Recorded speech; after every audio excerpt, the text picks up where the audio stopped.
사경의 첫날 저녁, 오늘 우리에게 주신 하나님의 말씀은 창세기 3장 7절에서 13절의 말씀, 구약성경 3면입니다.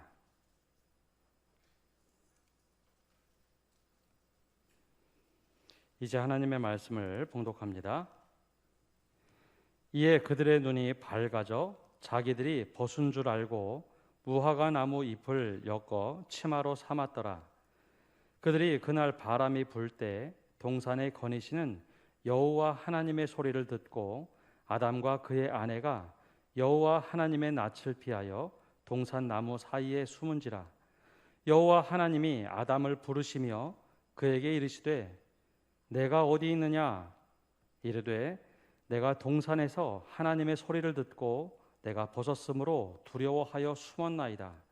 이르시되 누가 너의 벗었음을 내게 알렸느냐?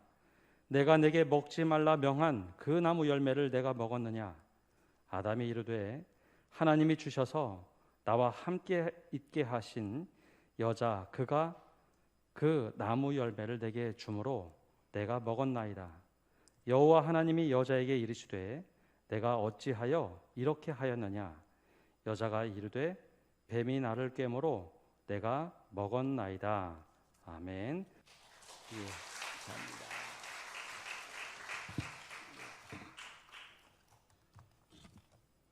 기도하시자. 하나님, 주님을 사모하는 마음으로 이 어려운 시대에 이 자리에 모였습니다. 주님을 사모하는 마음들을 주님 굽어보시고 이 말씀 집회 동안에 만나주시고 또 우리의 상처들을 치료해 주시고 우리의 기도들을 응답해 주시고 우리의 모든 예배를 통해서 영광받아 주시옵소서. 이 부족한 종이 이 자리에 섰습니다. 성령이 주장해 주시고 성령이 말씀하여 주시옵소서. 또 집회를 시작하면서 하나님께 예물을 드리는 성도들이 있습니다. 하나님, 주님을 사모하며 주의 은혜를 감사하며 예물을 드려오니 예물과 함께 그 정성을 받아 주시옵소서. 그리고 하나님, 가정에 있어야 할 하늘의 복을 내려 주시옵소서. 주님이 함께 하시고 보호하시고 인도하여 주시옵소서. 앞으로도 하나님의 더 큰 영광 드러내는 가정들 되게 하시고 또 자녀들 되게 하여 주시옵소서. 예수님의 이름으로 기도합니다. 아멘.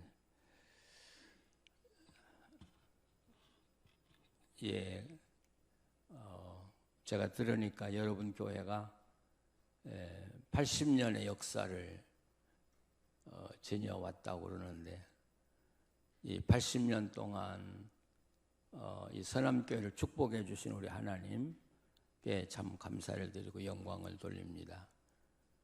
또 온 성도들이 한결같이 이 하나님의 교회를 섬기어서 오늘까지 오게 된 것 수고하신 모든 분들에게 치하를 드립니다.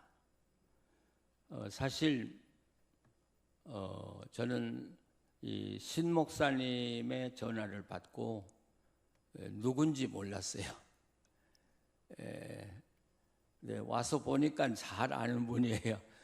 그러나 신 목사님하고 개인적인 교류는 직접적으로 없었고 이렇게 제가 교회를 방문할 때나 또 모임에서 제가 보면서 참 신실하신 목사님이다. 그런데 복 있는 교회가 이분을 모셔온다. 네, 여러분 모셔와서 참 은혜롭게 이렇게 신앙생활을 하는 걸 보면서 참 감사를 드립니다. 우리가 신앙생활을 하면서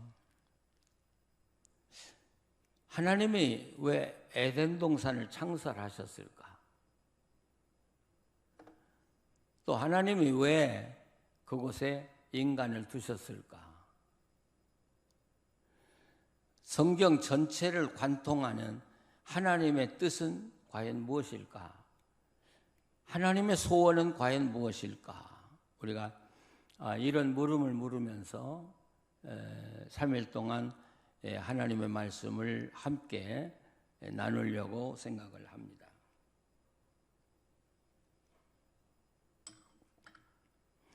오늘 여기 말씀은 특별히 8절을 여러분 보시면 그들이 그날 바람이 불 때 동산에 거니시는 여호와 하나님의 소리를 듣고, 네, 그 앞에 말씀을 보면 그들이 범죄해서 무화과 나무잎을 엮고 치마로 삼았더라 하는 말씀이 나와요. 그들이 이 무화과 나무잎으로 치마를 삼고 있었을 때, 저녁 선을 할 때 하나님이 동산을 찾아오셨다고 이렇게 되어 있습니다. 여기 바람이 불 때, 이건 아마도 사막을 배경으로 하고 있겠죠. 여러분, 사막의 매력은 그 낮에는 태양이 이글거리다가도 태양이 지기만 하면 서늘한 바람이 불어오기 시작해. 그때 그 기분이 굉장히 좋아요. 아마 그때 그 바람이 불어올 때 그 서늘함은 어디서도 맛볼 수 없는 그런 기분이라고 생각해요. 바로 그럴 때, 가장 아름다울 때 하나님이 동산을 찾아오셨어요. 왜 찾아오셨을까? 네, 오늘 여기 말씀을 보면 동산에 찾아오셔서 거니시는 여호와 하나님의 소리를 들었다고요. 하나님이 동산을 찾아오셨어요. 찾아오셔서 동산을 거닐고 계셨다. 근데 이 거닐고 계셨다는 말은 그 히브리어의 동사로 보면 재귀 동사인데 분사형이에요. 이 재귀 동사라는 건 하나님이 동산을 찾아온 이유가 다른 데 있는 게 아니라 하나님 자신에게 있다, 그런 얘기죠. 그러니까 우리가 이 본문 말씀을 이렇게 연구할 때 아담과 하와가 범죄하니까 하나님이 책망하러 오셨다, 뭐 심판하러 오셨다, 우리가 그렇게도 말할 수가 있겠습니다만은, 이 동사가 재귀 동사라는 말은 찾아온 이유가 하나님 외에 다른 곳에 없다는 이야기예요. 그러니까 타락한 사람을 혼내러 왔다든지 책망하러 왔다든지 징계로 왔다는 말은 해당이 안 되는 것이고, 쉽게 말하면 하나님이 그날 오고 싶어서 오셨다. 근데 더 정확하게 말하면 바로 그 서늘한 시간에는 하나님이 매일 언제나 동산에 와서 아담과 하와를 만났다고 우리가 말할 수 있어요. 이유가 하나님에게 있다. 근데 이 거니신다는 이 동사가 분사거든요, 분사. 그러면 하나님이 에덴 동산에 누군가를 만나러 왔으면 뭐 아담아 하고 찾든지 하와야 하고 찾든지, 또 뭔가 하나님이 좀 적극적으로 사람을 만나는 그런 행위가 있어야 되지 않겠어요? 그런데 아무 말씀도 없으시고 동산에 오셔서 그냥 거닐고 계시는 거예요. 거닐고 계시는. 왜 거닐고 계셨을까? 예. 여러분이 누구 집 찾아가 가지고 대문 두드리지 않고 계속 거닐고 있다면 무슨 이유일까? 그렇죠? 왜 거닐고 계셨을까요? 하나님이. 이 말씀을 통해서 이렇게 보면 그 시간이 되면 하나님이 여지없이 아담과 하와를 찾아왔었고, 아담과 하와도 하나님을 맞을 준비를 하고 있다가 거기서 만났다는 걸 전제하고 있다고 생각해요. 그러니까 그 시간 되면 그 자리 가면 아담과 하와를 만났어요. 아담과 하와는 하나님을 만났어요. 근데 그날 하나님이 도착하셨는데 아담과 하와가 없는 거예요. 그러니까 기다리시는 거예요. 예, 거니시고 분사, 계속 움직이면서 거닐고 계신다. 그래도 안 오니까. 그런데 거기 8장 이 하반절에 보면 아담과 그의 아내가 여호와 하나님의 낯을 피하여 동산나무에 숨은지라. 다른 때 갔으면 아마 뭐 손을 흔들면서 하나님 뭐 오셨습니까? 뭐 그렇게라도 했을 텐데 그날은 둘이서 동산나무 사이에 숨어 있더라. 기다려도 나타나지 않으니까 하나님이 아담아 하고 부르잖아요. 아담아 어디 있냐? 어디 있냐? 도대체 어디 있느냐? 그때 이 10절에 보면 아담이 내가 동산에서 하나님의 소리를 듣고 내가 벗었으므로, 그러니까 하나님이 오신 거 다 알고 있었다는 이야기예요. 하나님 온 소리 내가 다 들었다는 거예요. 그런데 내가 벗었으므로, 이 벗었다는 말은 내가 범죄함으로 그런 뜻이죠. 두려워해서 내가 숨어 있습니다. 여러분, 이런 구절이 우리가 성경을 읽어갈 때는 그렇게 중요한 내용이 아닐 수 있어요. 근데 성경은 우리가 중요하다고 하는 구절보다도 어떤 면에서는 이런 구절이 더 소중할 때가 있거든요. 바로 이 말씀, 하나님이 동산선을 할 때 아담과 하와를 찾아와서 기다렸다는 이 말씀은 바로 왜 하나님이 에덴에 사람을 창조해 두셨냐 하는 이유를 밝혀주는 이야기예요. 이유를 밝혀주는. 왜 하나님이 사람을 에덴에 만들어서 에덴에 두셨어요? 우리를 이 땅에 보내신 이유가 뭐예요? 뭐라고 생각하세요? 바로 오늘 읽은 이 8절이 그걸 해석해 주는데, 하나님이 찾아오셔서 아담과 하와를 만나고 교제하는 것, 여러분 이런 걸 우리가 하나님과 친밀한 교제라고 이야기하죠. 그러니까 한번 상상을 해보세요. 아담이 범죄하기 전에는 하나님이 찾아오시면 아담과 하와가 만나서 그 아름다운 에덴 동산 길을 거닐었을 거 아니에요. 그래서 정다운 대화를 나눴을 거 아니에요. 바로 그것이 하나님이 에덴을 창설하신 이유고, 그것이 우리를 이 땅에 보내신 이유라는 사실이에요.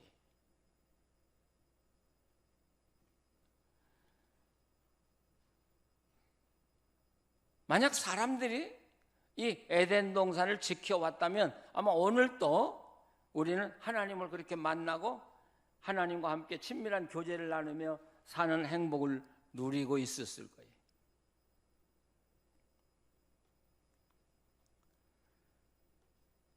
우리가 선악과를 보면 이 에덴 동산에 생명과와 선악과가 있죠. 이 두 나무 중에 어느 나무가 더 귀해요? 생명과와 선악과 중에 어느 나무가 더 귀해요? 여러분 지금 마스크를 다 쓰고 계시니까 말씀을 안 하셔도 참 편하시고, 저 마스크 벗었어요. 저 백신 2번 다 맞았으니까요. 예, 그리고 우리 한국에 들어올 때 PCR이라고는 그 테스트까지 다 해서 아주 깨끗하다고 증명된 사람이니까 걱정하지 마시고요. 예. 우리에게 익숙한 건 선악과예요. 근데 사실 에덴 동산에서 가장 소중한 건 생명과예요. 생명과. 그러니까 하나님께서 이 만든 사람들과 함께 친밀한 교제를 나누기 위해서 생명과를 내신 거예요. 이걸 먹고 너희도 내 속성을 닮아서 영원해라. 그리고 나와 함께 영원히 함께 살자. 이 생명과라고는 이 과일 속에는 건강도 들어있고요, 우리의 장수도 들어있고, 영원히 사는 것도 들어있고요, 또 이 땅에서 우리가 살 때 필요한 모든 것도 그 생명과 속에 다 들어있거든요. 그것을 먹는 한 우리에게는 두려움과 염려와 걱정이 없거든요.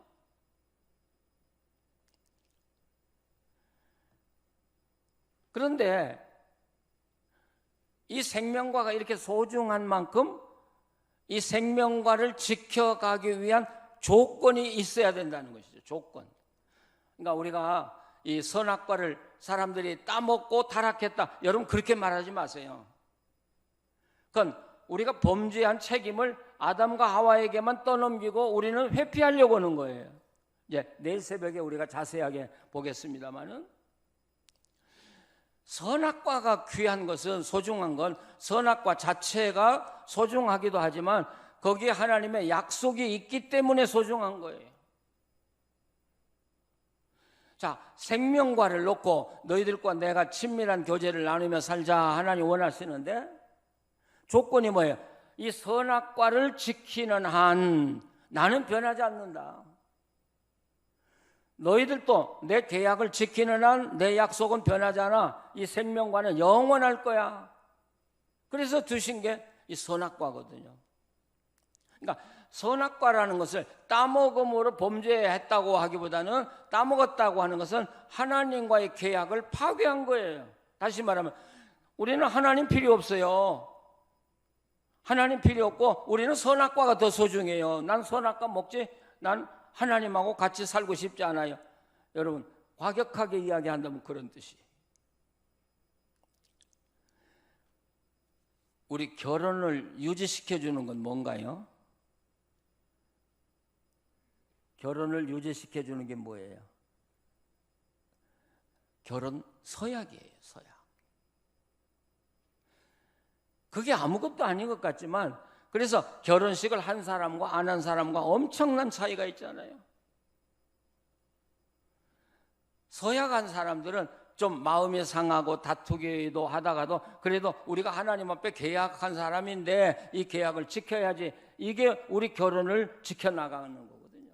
근데 그게 없는 사람들은요, 마음대로 만났다 헤어졌다 해요. 왜? 자기들은 계약이 없기 때문에. 그러니까 이 선악과는, 하나님은 내 하나님이 되고 우리는 하나님의 자녀가 되는, 이게 서약이에요. 근데 이걸 먹었다고 하는 건 그 서약을 파괴했으니까 하나님은 더 이상 내 하나님일 필요가 없고 나도 하나님의 자녀일 필요가 없다, 그런 뜻이에요. 그럼 어디로 가야 돼요? 자, 부부가 쌈하고 결혼 서약서를 다 찢어버렸어요. 우리 계약 없다 이제. 그러면 어디로 가야 돼요? 그래서 결국 하나님은 눈물을 머금고 아담과 하와를 에덴 동산에서 쫓아내는 거예요. 거기 3장 22절, 23절, 24절을 한번 보시죠. 한번 같이 읽어보셔요. 여호와 하나님이 이르시되, 보라, 이 사람이 선악을 아는 일에 우리 중 하나같이 되었으니 그가 그의 손을 들어 생명나무 열매도 따먹고 영생할까 하노라 하시고, 여호와 하나님 에덴 동산에서 그를 내보내어 그의 근원이 된 땅을 갈게 하시니라. 이같이 하나님이 그 사람을 쫓아내시고 에덴 동산 동쪽에 그룹들과 두루 도는 불칼을 두어 생명나무의 길을 지키게 하시니라. 자, 그들을 쫓겨내고요, 다시 와서 생명과를 따먹지 못하게 하고요, 화형검을 두르고요, 사람들을 에덴 동산 동쪽으로 쫓아냈어요.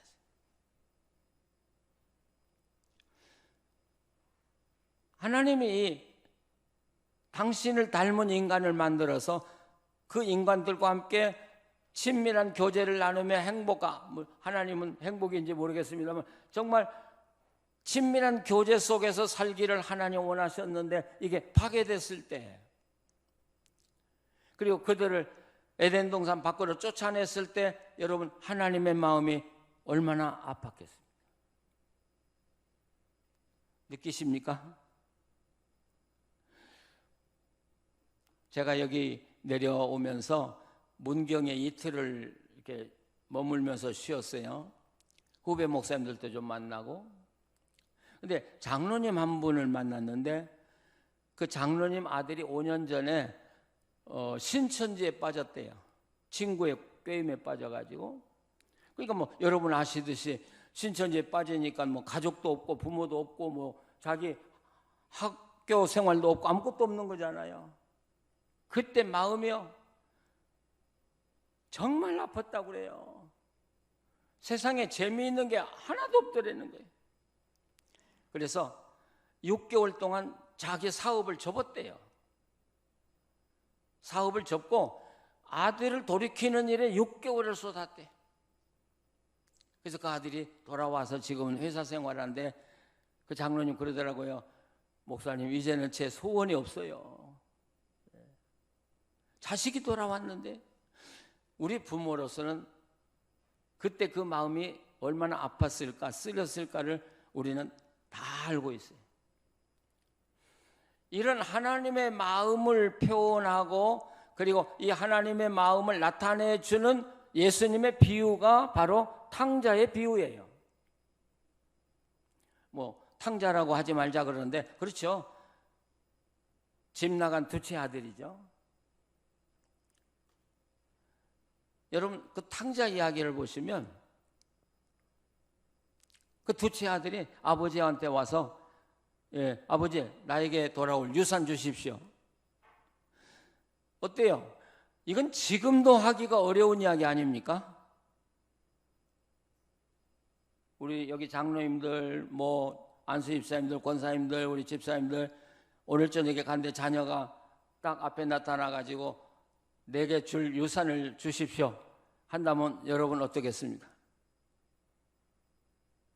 아마 병원에 입원하실 거예요. 충격받아가지고. 야 이놈아 너 미쳤냐? 예. 그 당시 예수님 당시에 그런 이야기하면 돌 맞아 죽었다는 거예요. 근데 성경에 보면 그 아버지는 유산을 나눠줘요. 재산을 다 팔아가지고요. 아버지 목 떼고요. 큰 아들 목 주고요. 두째 아들 목을 주고요. 근데 그 엄청난 일을 아버지가 하면서도 아버지가 한마디도 안 해. 이 성경을 읽을 때는 말이 없는 것도 말이 있는 거예요. 아버지가 말을 한마디도 안 해. 왜 그랬을까? 근데 이 아들이 정말 그 피눈물, 아버지의 피눈물 나는 그 유산을 가지고 다른 나라로 가버려요. 그러니까 아버지 없는 나라에 가서 자기 멋대로 살고 싶었겠죠. 그 돈 가지고 신나게 살았겠죠. 아버지 간섭도 안 받고. 근데 그 돈이 떨어질 때쯤 되니까 또 그 지역에 흉년이 오기 시작했다. 엎친 데 겹치는 거죠. 돈도 떨어졌는데 흉년이 오니까 어디 가서 밥 한 끼 얻어먹을 데가 없는 거예요. 그래서 어디로 가요? 돼지굴로 가요. 돼지굴로 이 아들이 갔다는 이야기는 여러분 철학적인 의미가 있어요. 사람이 돼지굴로 떨어졌어요. 그걸 뭐라고 하는 줄 아세요? 인간 되기를 포기했다. 오늘 이 땅에 하나님 없이 사는 사람들은요, 어떻게 보면 인간 되기를 포기한 사람들이에요. 그러니까 그렇게 살지. 정말 인간이라는 양심이 있으면 그렇게 살겠습니까? 또 그걸 다른 표현으로 말하면 인간 되기를 포기하고 짐승의 차원으로 내려간 거라, 이렇게. 우리가 하나님 믿고 그래도 하나님 앞에서 물론 우리가 넘어지고 실수할 때도 있지만 그러나 하나님 앞에서 잘 살아보려고 노력하는 것 자체가 이거 엄청난 축복이에요. 하나님 모르는 사람들, 없다고 생각하는 사람, 그건 짐승이에요. 짐승처럼 살아가요. 그 후에 어떻게 하나님의 심판이 올 것인가 아마 그들도 두려워할 거예요. 그러니까 그 덴마크의 그 킬케골이 그 불안의 철학자라고 그러잖아요. 그 이유가 있다고 그래요. 그의 아버지의 그 킬케골의 가정이 다 크리스찬 가정이었는데 너무 일이 안 되는 거예요. 기도를 해도 기도가 안 되니까 이 킬케골 아버지가 이 언덕에 올라가 가지고 손을 들고 하나님을 저주했대요. 당신이 계시면 어떻게 나한테 이런 일만 계속 벌어질 수 있단 말입니까? 그런데 놀라운 건 저주한 후부터 그 가정이 복을 받기 시작했다는 거예요. 그러니까 키엘케굴에는 양심이 뭐가 있어요? 지금 우리가 누리는 이 부여는 우리 아버지가 하나님 저주하고 얻은 것이다. 불안이 있다. 우리 사람이 남은 뭐라고 해도 자기 양심은 못 속입니다. 하나님 없이 사람 되기를 포기하고 짐승처럼 살아가는 사람들도 양심은 다 있습니다. 느끼는 거 다 있습니다. 두려워할 거 다 두려워합니다. 나중에 아버지한테 돌아가는데 왜 돌아가요? 아버지가 그리워서 돌아갑니까? 아버지의 사랑이 그리워서 돌아갑니까? 아버지하고 친밀한 교제를 나누기 위해서 돌아갑니까? 아니요. 성경이 뭐 배고파서 가요. 배고파서. 우리 집에는 품꾼들도 배불리 먹는데 내가 돌아가면 그래도 우리 아버지가 나를 품꾼의 하나로는 써줄 것이다. 그러면 이 고픈 배를 해결할 수 있다. 근데 거기에 이 아들이 뭐라고 하냐면 내가 아버지 아들이라고 하는 걸 회복할 수 없다는 걸 이야기해요. 내가 아버지 아들이 회복이 되지는 못하지만 우리 아버지 같은 사람이면 품꾼의 하나로 써주겠습니다 하고 믿는 거예요. 여러분 재밌잖아요. 이 아들이 아버지 집에 가면서 아버지 아들이 되리라는 건 기대하지 않아요. 왜 그랬을까요? 이건 자기가 아버지에게 유산 달라고 해서 가져갈 때 이건 사람 노릇이 아니라는 걸 자기가 알고 있는 거예요. 그러니까 이건 내가 아버지한테 돌아가서 절대로 아들의 자격을 회복할 수 없다는 걸 스스로 알고 있는 거예요. 그래, 이 아들이 돌아가잖아요. 근데 이 아버지는 우리가 아는 대로 이 아들이 집을 나간 후부터 매일 대문에 나와서 아들을 기다렸다는 거예요. 매일매일 기다렸다.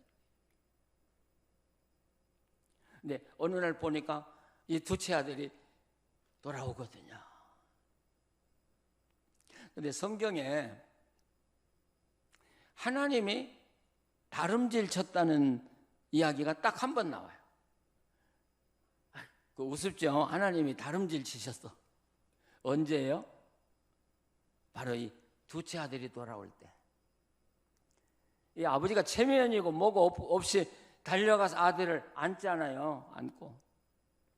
근데 그 성경을 자세히 보면 이 아버지가 달려가서 아들을 꼭 안고 입을 맞췄다 그래요. 근데 그 입을 맞췄다는 말은 그냥 형식적으로 입을 맞췄다는 말이 아니라 아버지의 입으로 아들의 입을 꼭 누르고 오래 있었다는 이야기거든요. 지금 이 아들은요 돼지 울에서 먹고 살다 온 놈이에요. 이빨 닦은 적도 없어요. 냄새가 얼마나 나갔어요. 근데 이 아버지가 그 아들의 입을 맞추고 오래 있었다는 이야기는 여러분 왜 그랬을까? 이 아들은 오면서 자기 아버지한테 할 말을 연습하고 왔거든요. 내가 아버지의 아들이라고 하는 말은 다시 들을 수 없지만 나를 품꾼의 하나로 삼아 주십시오 하려고 연습하고 왔거든요. 그러니까 이 아들이 아버지 만나 무슨 말을 지금 해요? 예, 나 아들로는 내가 다시 회복될 수 없지만 품꾼에 써달라고 지금 하려고 하는 거예요. 그럼 아버지가 입을 딱 맞추고 오래 있었으면 그게 무슨 이야기야?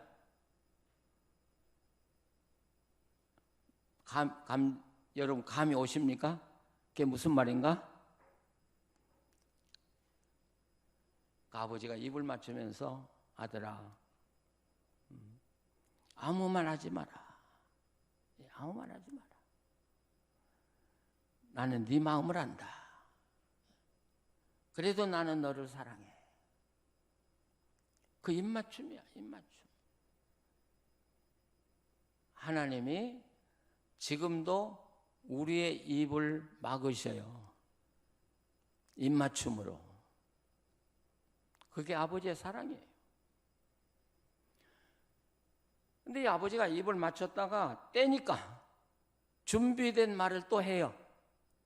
이 아들이 내가 하늘과 아버지께 죄를 얻었으니 아버지 아들아 일컬음을 받을 수 없습니다. 그런데 여러분 그 구절을 자세히 보면 내가 아버지 아들이라 일컬음을 받을 수 없습니다 했으면 그 다음에 나오는 문구가 나를 품꾼의 하나로 써주소서가 나오죠. 그렇죠? 근데 그 성경을 보면 이 아들이 내가 하늘과 아버지께 죄를 얻었으니 아버지 아들이라 일컬음을 받을 수 없습니다 까지 했는데 그때 아버지는 더 이상 이야기를 안 듣고 돌아서서 종들에게 뭐라고 해요? 내 아들이 죽었던 내 아들이 돌아왔다 이렇게. 지금 이 아들은 내가 하늘과 아버지께 죄를 얻었으니까 아버지 아들이 될 수 없습니다 하고 했어요. 근데 아버지는 돌아서서 죽었던 내 아들이 돌아왔다.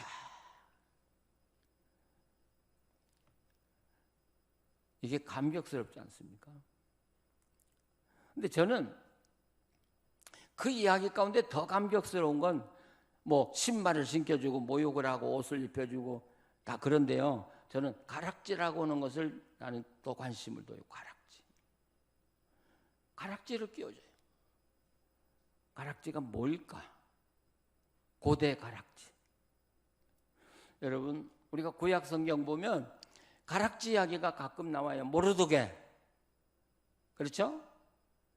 유대인을 다 죽이라고 명령을 내렸어요.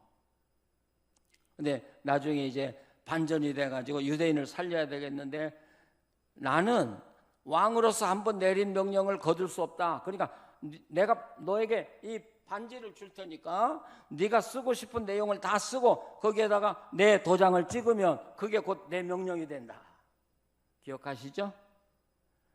그러면 이 반지가 뭐예요? 우리로 말하면 인감도장이야. 인감도장. 배너 보셨어요? 예, 배너가 그 노예선에 끌려가지고 전쟁하다가 장군을 구해주죠. 그러니까 장군이 이 배너에게 뭘 선물해요? 아, 잘 보셨으면 반지를 선물해. 자기 반지를 빼서 배너에게 끼워줘요. 그러면서 네가 하는 모든 말은 다 내 명령이다. 그러면요, 이 배너가 자기 고향에 돌아와서 친구하고 경주할 필요도 없어요. 너는 파면이다 그러고 도장 찍었으면 그놈은 그날로 끝나는 거예요. 그런데 배너가 거기 와서 반지를 빼놓아요. 나 이 반지 가지고 너하고 싸움하고 싶지 않아. 이 반지 빼놓고 경기하자. 그래서 이겨요. 반지가 그런 거예요. 그럼 아버지가 반지를 왜 껴줘야 이 아들한테 다시? 이 아들은 아버지 재산 갖다 다 탕진하고 온 자식이라고요. 우리로 말하면 경계 대상 1호라고요. 근데 아버지는 반지를 다시 끼워주는 거예요. 그건 아버지의 재산을 아들에게 다 넘겨주면서 이 돈 가지고 다시 한번 해봐. 다시 한번 살아봐. 야, 이게 우리 하나님이잖아요. 이 탕자의 비유는 아버지가 하나님이 아담과 하와를 에덴 동산에서 쫓아내시고 문을 닫으면서 느꼈던 그 마음, 그리고 그들이 돌아올 때까지 정말 가슴앓이를 하면서 기다리는 아버지의 마음을 정확하게 표현하고 있는 말씀이라고 생각해요.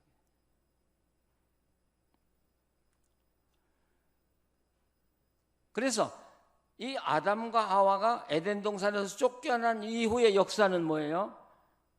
하나님은 어떻게든지 이 사람들을 다시 에덴 동산으로 불러오려고 하는 계획이 타락한 이후부터 주님 오시는 날까지 계속이 되고 있는 거죠. 바로 하나님이 여러분들을 에덴 동산으로 다시 불러오기 위해서 여러분들에게 복음을 알게 해주셨고 성령을 주셔서 지금까지 믿음을 지켜오게 하신 거예요.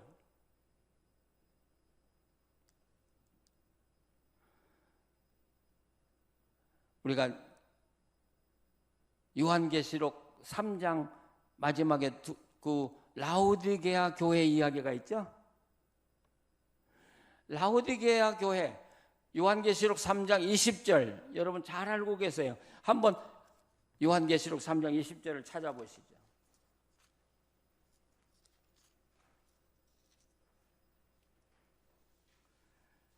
(19절부터) (20절을) 한번 같이 읽어보시죠.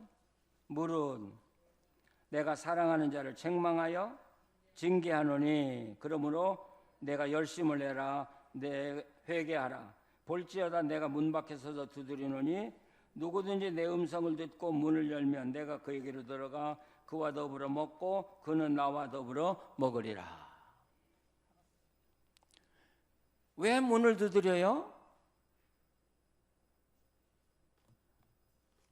지금 예수님이 문을 두드리고 계신 그 문은 어디예요? 무슨 문이에요? 그 문이? 그게 라오디게아 교회의 문이에요. 내 문이라고 아직 하지 마시고 라오디게아 교회의 문이에요. 그럼 예수님이 어디 계셔야 돼요? 라오디게아 교회 안에 계셔야 돼요? 밖에 계셔야 돼요? 안에요? 밖에요? 안에 계셔야 돼요. 근데 밖에서 문을 두드리고 계시네요? 왜요? 나쁘게 말하면 예수님은 라오디게아 교회로부터 쫓겨나신 거야. 아니 교회의 주인이고 이 만물의 근원이 주인이신 예수님을 몰아냈어요. 왜 몰아내요? 이 라오디게아 교회는 어떻게 보면 간증이 많은 교회예요. 우리 교회는 부자고 부유하고 부족함이 없고 하나님의 도움 더 이상 필요가 없어. 그리고 하나님이 주신 그 은혜, 소위 말하면 은혜와 물질 가지고 그거 쓰고 자랑하니라고 예수님이 잃어버린 거예요. 예수님이 없는 거예요. 그러니까 문을 두드리면서 문을 열고 내 음성을 들으면 내가 너와 들어가서 너와 함께 먹고 마시리라. 여기서도 여러분 창세기 3장 8절에 주님이 이 아담과 하와를 찾아와서 거니시던 간절한 그 친밀한 교제가 여기서도 나타나잖아요. 주님이 우리에게 과연 원하는 게 뭐예요? 우리는 믿음 그런데 주님이 원하는 건 믿음에서 멈추는 게 아니라 거기서 더 나가서 나와 함께 친밀한 교제를 나누자고 하는 게 하나님의 뜻이에요. 하나님이 원하는 건 정말 하나님이 우리를 사랑하고 우리가 하나님을 사랑하고요. 그래서 그 사랑의 교제 속에서 행복하게 살기를 원하는 게 하나님의 뜻이거든요. 전 여러분에게 묻고 싶어요. 예수 믿은 지 몇 년 되셨어요? 뭐 대답 아직 안 하셔도 좋아요. 교회 다닌 지 몇 년 되셨어요? 자, 대답할 수 있죠? 뭐 30년 됐다든지 50년 됐다든지 뭐 70년 됐다든지. 저는 또 하나 묻고 싶어요. 예수님과 함께 몇 년이나 살아보셨어요? 예수님과 함께 살아보셨어요? 내가 교회 다니는 거 자랑해요. 봉사한 거 자랑해요. 그런데 예수님하고 살아보지 못했다면, 내 안에 예수님이 있는 것조차 모른다면 여러분 문제지 않아요. 자, 교회 여러분 100년 다녔어요. 근데 예수님이 안 계셔. 예수님하고 살아본 적이 한 번도 없어.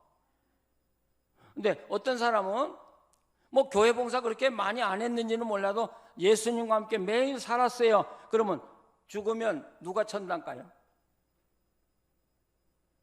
누가 천당 가요? 교회 100년 다닌 사람? 심각한 이야기예요.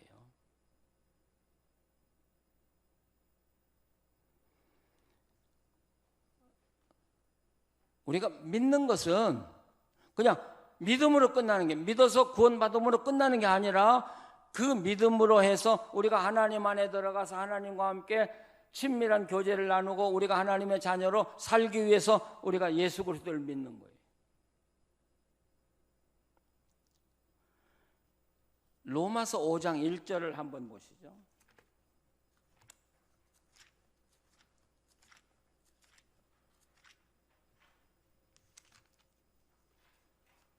로마서 5장 1절, 예, 한번 같이 읽어보시죠. 그러므로 우리가 믿음으로 의롭다 하심을 받았으니 우리 주 예수 그리스도로 말미암아 하나님과 화평을 누리자. 자, 이 말씀 잘 보셔야 돼요. 내가 믿어요. 예수 그리스도를 믿어요. 내가 바로 믿으면 하나님이 그 믿음을 의롭다고 여겨주셔야 돼요. 하나님이 인정해 주셔야 돼요. 그러니까 물론 우리가 바른 믿음을 가지고 살아가면 하나님은 마땅히 우리를 의롭다고 받아주시겠죠. 이 의라고 하는 단어는 의로운 사람은 하나님밖에 없잖아요. 그렇기 때문에 이 의라는 말하고 의인이라는 말은 하나님과 사람과의 관계에서만 사용되는 용어예요. 그러니까 이 말 속에는 내가 믿어요. 주님 내가 믿어요. 그럴 때 주님이 나를 보시고 그래 네가 바른 믿음으로 나를 믿는구나. 그래서 우리를 받아주시는 것, 그걸 의롭다 이렇게 말해요. 그래서 하나님이 나를 하나님의 자녀로 받아주셨으면 내가 뭐가 돼요? 하나님의 자녀가 되는 거예요. 만약 하나님이 나를 받아주지 않아, 난 믿었어요. 믿었는데 하나님이 나를 받아주지 않았다면 그래도 내가 하나님의 자녀일까요? 중요한 것은 하나님이 나는 믿었어요. 근데 그 다음 중요한 건 하나님이 나를 받아줬냐 안 받아줬냐 하는 게 중요한 거예요. 우리 자녀들이 대학 시험을 봤어요. 예, 인류대학 시험 봤어요. 아직 결과도 안 나왔어요. 그런데 나 합격했어 하고 돌아다닌다고 해서 합격한 거 아니잖아요. 합격하려면 그 학교에서 합격 통지가 와야 합격이잖아요.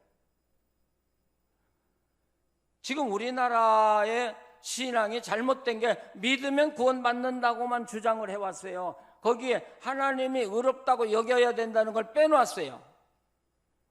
종교개혁자들도 반드시 믿음으로 의롭다함을 받는다고 꼭 이야기를 하는데 우리는 의롭다는 말을 빼버리고 믿으면 구원받는다 이렇게 말해요. 자, 그러면 나는 믿었어요. 하나님이 나를 자녀로 받아주셨어요. 그럼 어디로 가요? 5장 하반절에 그러므로 예수 그리스도 안에서 하나님과 화평을 누리자. 화평을 누리는 것이다. 그러니까 우리가 왜 믿어요?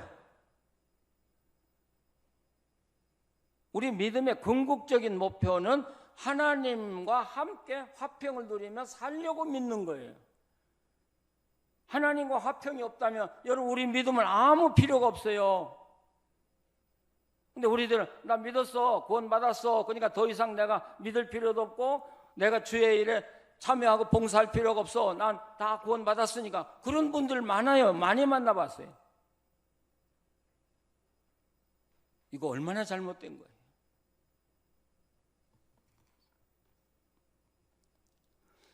제가 살아오는 동안에 우리가 그러잖아요. 절박한 기도가 필요할 때가 오잖아요. 정말 하나님의 도움이 절박할 때가 오잖아요. 그래서 저도 그럴 때는 정말 하나님께 매달려요. 24시간 매달려 기도하잖아요. 네, 그때마다 하나님이 저에게 요구한 게 있어요.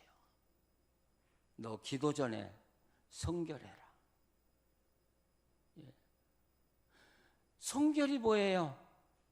너 깨끗하라, 너 깨끗하라 그런 뜻도 되지만 나하고 너하고의 관계를 좀 새롭게 다시 갱신하자 그런 이야기예요.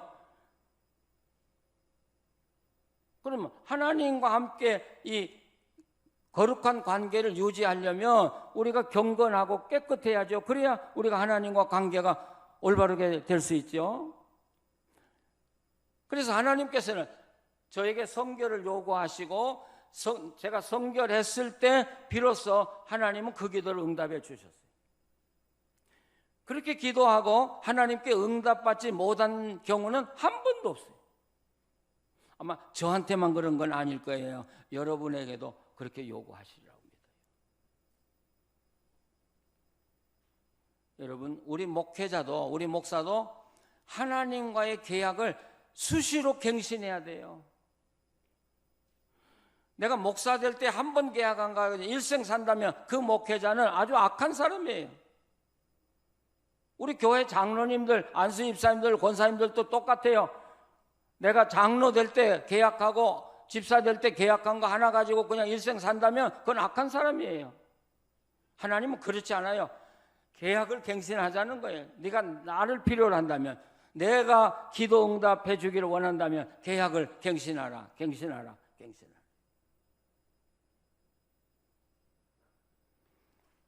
제가 15년 전에 교회를 지었거든요. 저희 빈내리 교회가요, 건물로 보면 어마어마한 교회예요. 근데 돈 한 푼 없이 정말 하나님이 인도하는 대로 교회를 이렇게 지었어요. 저도 교회가 그렇게 큰지 몰랐어요. 그러면 저도 안 한다고 그러죠. 근데 하다 보니까 너무 큰 거예요, 교회가요. 근데 이제 교회 건물이 다 맞춰갔어요. 그리고 한 2주쯤 이제 남았는데 건축위원장이 저를 찾아왔어요. 목사님, 2주 후면 건축이 마치고요, 업자로부터 이제 열쇠를 받게 되는데, 근데 이제 우리 한국 돈으로는 한 6억이 필요하대요. 마지막 이제 잔금을 치러야 되니 6억이 없다는 거예요. 그래서 제가 장로님들이 좀 해결해 주시죠. 그렇잖아요. 건축위원들이 뭐 20명이나 되니까 좀 뭐 십시일반으로 합하면 그게 쉽죠. 좀 해결해 주시죠. 그랬더니 그 장로님이 저보고 그래요. 목사님, 하나님하고 친하지 않아요. 그러니까 목사님, 하나님하고 한번 해보세요. 그리고 문 탁 열고 닫고 가시는 거예요. 야, 그때 이 감정이 교차되더라고. 기쁘기도 하고, 아, 내가 하나님하고 가까운 걸 장로님들이 알아주는구나. 그래서 기쁘기도 하고. 그런데 2주 만에 내가 하나님하고 해서 어떻게 그 6억이란 돈을 마련해요? 압이 캄캄하잖아요. 그래서 그때부터 제 모든 기도를 다 생략하고 그냥 엎드리기만 하면, 눈만 감으면 하나님, 달러로 52만 불이 2주 후에 필요해요. 52만 불이 필요해요. 그래서 그 항상 기도가 뭔가를 전 배웠어요. 자면서도 하나님 52만 불이 필요해요. 52만 불. 운전하면서도 필요하고요. 우리가 기도를 한 달 해도 되고 1년 해도 되는 건 누구나 다 해요. 근데 2주 만에 기도 응답이 딱 와야 된다고 하면 여러분, 겁나지 않을 사람 아무도 없어요. 생사를 걸고 기도했죠. 네. 목요일 날 새벽인가, 이제 새벽 기도 끝나고 교인들은 다 갔죠. 저 혼자 엎드려서 기도하는 거예요. 하나님, 52만 불이 필요한데 어떻게 하면 좋습니까? 그런데 하나님이 갑자기, 그러니까 저는 눈 감고 있으니까 안 보이는 건데 하나님이 저한테 이 손가락으로 가르치는 것 같아.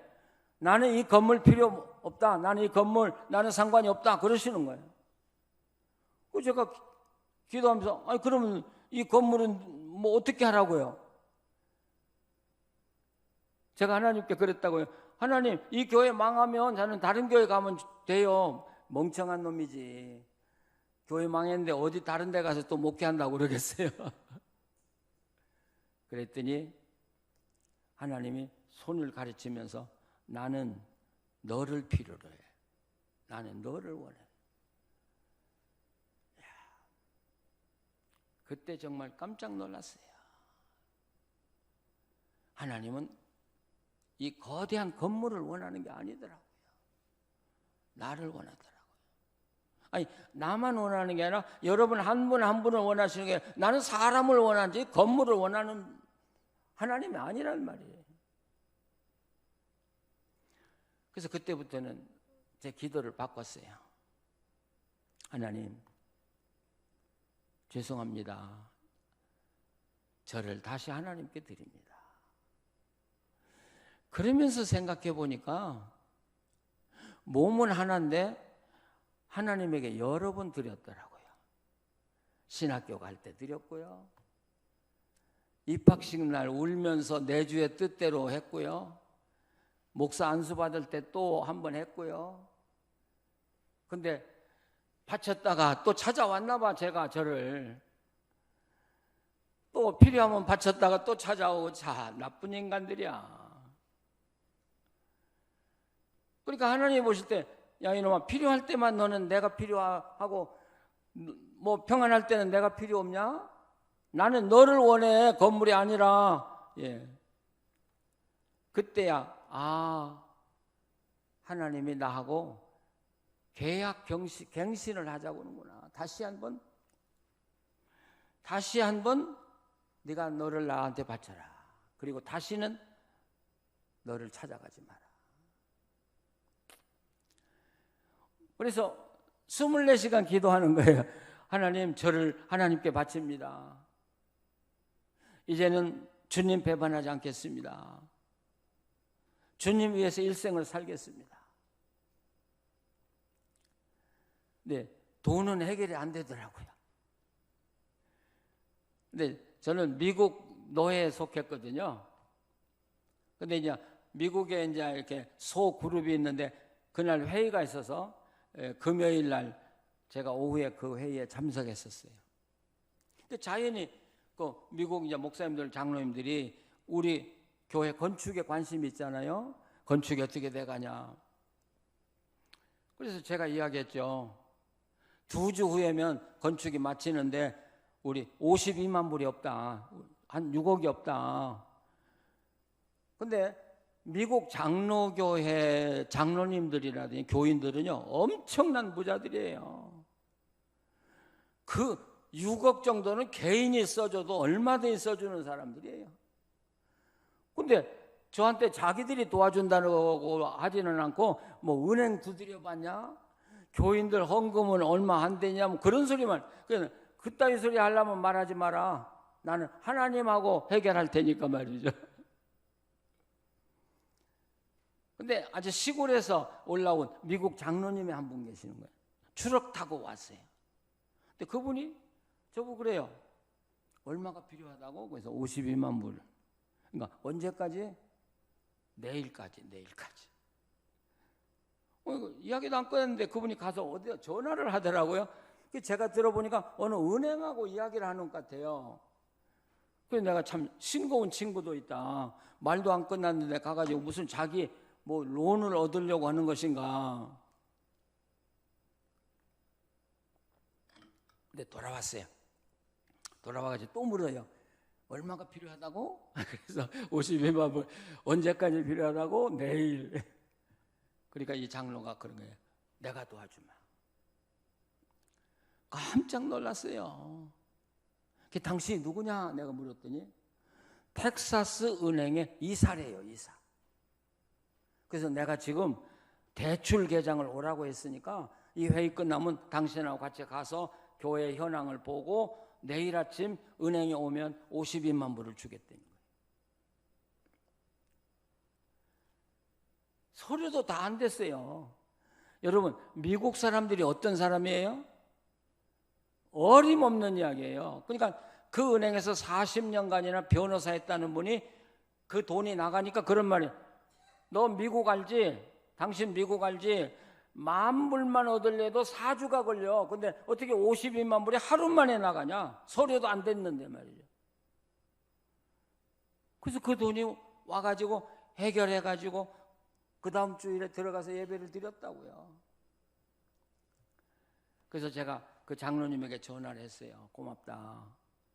근데 어떻게 해서 당신이 도울 마음이 생겼냐? 그때 그 장로님이 그러더라고요. 그날 회의하는 날 아침에 자기가 차에 시동을 걸면서 기도했대요. 하나님, 오늘 그 빈내리 교회 이 목사를 만나는데 그 이 목사가 뭐든지 도와달라고 하면 도와줄 수 있게 해주십시오. 그러면서 내가 도운 게 아니다. 하나님이 도와주셨어. 그러니까 하나님에게 감사해. 놀랍잖아요. 나한테는 너를 나한테 바치라고 하시고 하나님은 저 시골에 있는 달라스까지 올라오면 3시간이나 걸리는 저 시골에 장로를 준비시켜가지고 그 장로로 하여금 그 문제를 해결하도록 하셔서 그 어려운 문제를 해결해 가시잖아요. 믿으십니까? 정말 우리가 하나님과 함께 살기만 하면, 하나님과 함께 친밀한 교제를 나누어 살기만 하면 우리가 필요로 하는 건 하나님이 더 먼저 아시고 해결해 주신다고요. 우리의 기도를 절대로 외면하지 않으신다고요. 우리는 순서를 바꿔요. 하나님이 원하는 거하고 내가 원하는 거하고 바꿔요. 하나님 이것 먼저 해주세요. 이것 먼저 해주세요. 아니, 하나님은 아니에요. 그걸 우리가 영어로 프라이오리티라고 그래요. 프라이오리티. 우선순위가 있어요. 하나님과 함께 사는데 우선순위. 너하고 나하고 지켜야 될 게 있어. 그거 지키고 기도해. 그거 지키고 예배해. 그거 지키고 봉사해. 그거 지키지 않고 한다면 네가 하는 모든 거 나에겐 아무 소용이 없어. 자, 이게 하나님의 요구예요. 우리가 한번 내 믿음을 반성해 봤으면 좋겠어요. 교회 열심히 다녔다고 나는 하나님 사랑받는 사람이야? 아니요. 하나님과 내가 친밀한 교제를 가지고 살아야 돼요. 하나님이 내 안에 계시고 내가 하나님과 함께 살아야 돼요. 제가 은퇴하고 나니까 아무래도 뭐랄까요, 기도 내용이 좀 작아지더만요. 교인들 위해서 기도하다 보면 뭐 한이 없잖아요. 근데 은퇴하고 나니까 그런 책임이 없어요. 그래서도 그렇지만 제가 은퇴하고 저 자신을 돌아보니까 목회 바쁘게 사느라고 예수님과 함께 가깝게 친절하게 지난 시간이 적었다고요. 아니, 없을 때도 많다고요. 그러니까 내가 교회 일 열심히 하니까 하나님, 제가 교회 열심히 하니까 저를 사랑해 주세요. 아시죠? 아니요. 하나님 그거 아니에요. 하나님은 아니, 네가 열심히 목회하는 것도 좋지만 나는 너를 원해. 나는 네가 나하고 함께 친밀한 교제를 나누며 살기를 원해. 그게 하나님이 원하시는 거예요. 자, 그러면 우리가 하나님께 돌아가야 돼요. 몸은 교회에 있었는지 몰라요. 그러나 내 마음은 하나님에게서 떠나 산 적이 많아요. 이제는 우리 영혼, 내 인격을 전체를 가지고 이제는 하나님께 돌아갈 때입니다. 하나님께 돌아갈 때입니다. 그럼 어떻게 돌아갈까요? 여러분, 호세아서가 바로 그 이야기를 우리에게 들려줘요. 그 아버지, 남편인 이 호세아가 아내를 그 자기 가정으로 불러들이기 위해서 얼마나 노력을 해요. 그게 탕자 이야기하고 같잖아요. 그래서 호세아서 맨 마지막 14장 2절 여러분 찾아보시면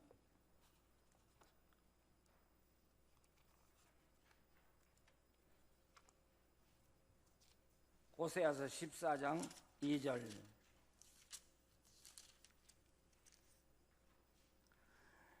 자, 이스라엘 백성들이 돌아간다. 그러니까 하나님이 뭐라고 그래요? 너는 말씀을 가지고 여호와께로 돌아오라 그래.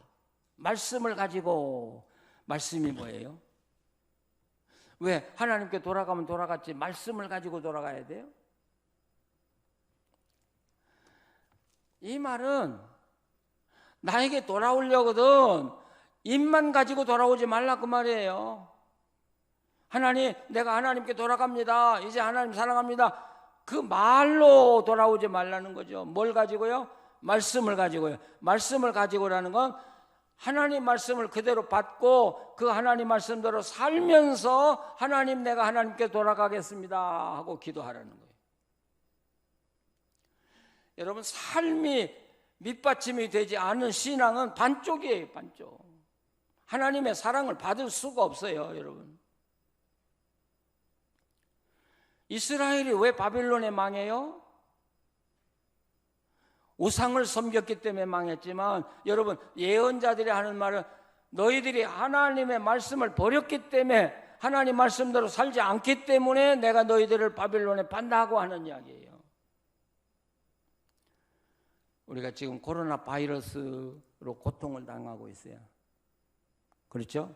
다른 때 같으면 이 교회 안에 교인들이 가득 차서 하나님께 예배드려야 하는데 그러지 못하고 있잖아요. 저는 이 코로나 바이러스를 놓고 많은 기도를 하고 묵상을 해봐요. 근데 분명한 것은 우리는 하나님 이 코로나를 빨리 종식시켜 주십시오, 그렇게 기도하는데 전 그 기도가 잘못됐다고 생각하는 거예요. 왜냐하면 이 코로나가 어떻게 해서 발생했는지는 모르지만 하나님이 이 코로나로 인해서, 코로나를 통해서 이 세계에 징계를 하고 있다는 거죠. 하나님을 거역하는 백성, 이 세상이 얼마나 악해졌어요. 돈만 사랑하고요, 향락하고요, 먹고 즐기고요, 교회 와서 예배드리고 교회 밖에만 나가면 안 믿는 사람과 똑같고요, 음란하고요. 하나님 보실 때, 우리가 볼 때도 이렇게 안타까운데 하나님 보실 때 얼마나 마음이 아프겠어요. 그래서 내린 징계가 이 코로나 바이러스라고 저는 보고 있는 거예요. 그럼 이걸 하나님이 우리로 하여금 다시 씻고 하나님께 돌아오라고 주신 거라면 코로나 빨리 마치게 해달라고 하는 게 급한 게 아니라 우리가 하나님 앞에 나를 성결하게 하는 거예요. 하나님, 우리 잘못입니다. 우리가 잘못 살았습니다. 정말 회개합니다. 이제는 하나님 말씀대로 내가 살겠습니다. 그럴 때 우리가 정말 우리 한국 교회만이라도 하나님께 돌아왔다면 하나님은 우리 교회들을 보시고 우리 나라를 축복하실 거예요. 전 우리를 보시고 우리 나라의 통일도 주시리라고 믿는 거예요. 중요한 건 나예요, 나. 코로나가 무서운 게 아니에요. 우리들의 삶이, 우리들의 범죄의 삶이 더 무서운 거예요. 여러분, 우리가 말씀을 이제 마지막까지 우리가 볼 텐데 말씀을 깊이 상고하시고 묵상하시면서 내가 이렇게 살아도 되겠나? 내가 지금까지 어떻게 살았든지 간에 내가 이렇게 살아도 되겠나? 하나님이 나를 보실 때 뭐라고 하실까? 우리 한국교회를 보실 때 뭐라고 하실까? 어떨 때 우리 한국에 소망이 있을까? 어떨 때 우리 한국에 축복이 있을까? 교회가 살아야 합니다. 진정한 믿음으로 돌아와야 합니다. 그럴 때 하나님은 우리 민족을 축복하시고 온 세계 민족에 뛰어나는 민족으로 삼아주실 것입니다. 이게 우리 자녀들에게 남겨줄 아름다운 유산입니다. 기도하시겠습니다. 거룩하신 하나님,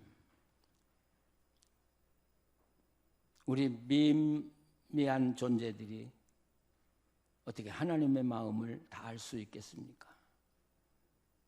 그러나 오늘 저희들을 보면서 하나님 얼마나 마음 아파하시는지 우리는 알고 있습니다. 주님, 회개하면서 두 손 들고 주님께 돌아갑니다. 주님께 더 가까이 가기를 원합니다. 주님을 가슴에 안고 주의 말씀대로 살면서 정말 주님을 사랑하며 살기를 원합니다.